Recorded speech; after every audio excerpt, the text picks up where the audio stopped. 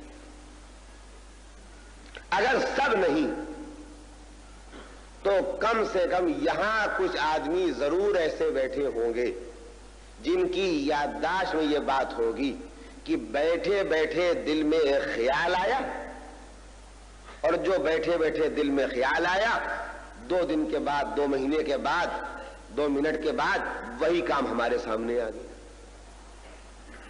میں کم سے کم اپنی زندگی میں ایسا تجربہ رکھتا ہوں, میں کم سے کم اپنی زندگی میں ایسا تجربہ رکھتا ہوں. جب میں مدرسہ نازیہ میں پڑھتا تھا تو میں کتابیں بغل میں دبائے ہوئے مدرسے جا رہا تھا.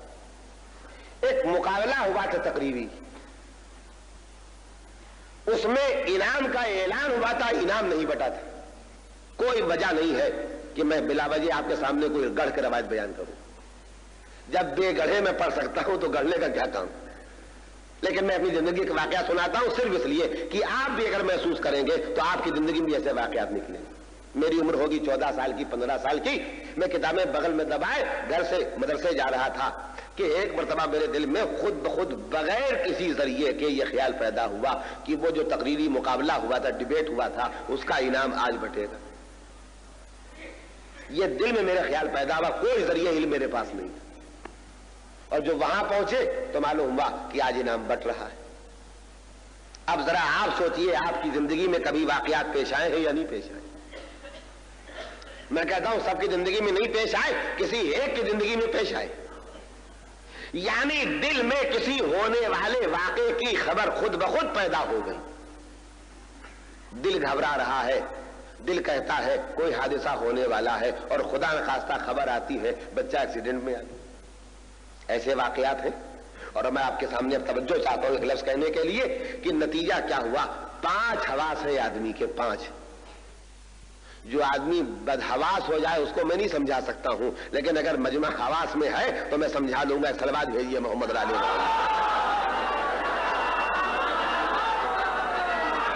یہ صلوات اور بھیجیے محمد علیہ محمد. میں نے اپنے محترم مجمع کی تھوڑی سی بے عزتی کی ہے. کیوں؟ اس لیے کہ میں جانتا ہوں کہ کچھ لوگوں کے دماغ میں تعلیم یافتہ ہونے کا اتنا غرور پیدا ہے کہ وہ بات سمجھنے پر نہیں تیار ہو. تو مجھے یہ کہنا ہے کہ ذرا حواس کے ساتھ سنیے. 5 حواس ہیں جو ہر انسان کو اللہ نے دیے ہیں چیزوں کے معلوم کرنے کے لیے. آنکھ ہے دیکھنے کے لیے, کان ہے سننے کے لیے, زبان ہے چکھنے کے لیے, ناک ہے سونگھنے کے لیے, ہاتھ پیر جسم کی کھال ہے چھونے کے لیے. اور یہ 5 حواس جیسے آپ دیکھتے ہیں کہ چیک پوسٹ قائم کر دیے جائیں اور وہاں سے رپورٹ ملتی ہے فلاں کام فلاں واقعہ یہاں ہوا, فلاں واقعہ وہاں ہوا. ویسے جو آنکھ دیکھتی ہے وہ دماغ کو رپورٹ کرتی ہے, جو ہاتھ چھوتا ہے وہ دماغ کو رپورٹ کرتا ہے, جو ناک سنتی ہے وہ دماغ کو رپورٹ کرتی ہے, جو کان سنتا ہے وہ دماغ کو رپورٹ کرتا ہے, اور دماغ سے احکام آتے ہیں یہ کرو وہ کرو. مثالوں میں نہیں جاؤں گا.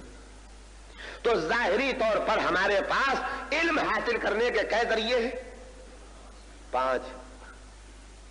اب زندگی میں پڑھے لکھوں کی زندگی میں, فلسفیوں کی زندگی میں, فلاسفر کی زندگی میں, تعلیم یافتہ ایجوکیٹڈ افراد کی زندگی میں ایسے واقعات پیش آئے کہ نہ آنکھ سے دیکھا, نہ کان سے سنا, نہ ہاتھ سے چھوا, نہ زبان سے چکھا, نہ ناک سے سونگھا, دل میں خیال آ گیا. اور جو دل میں خیال آیا تو صحیح نکلا. آپ سے ایک لفظ کے یہ توجہ چاہتا ہوں.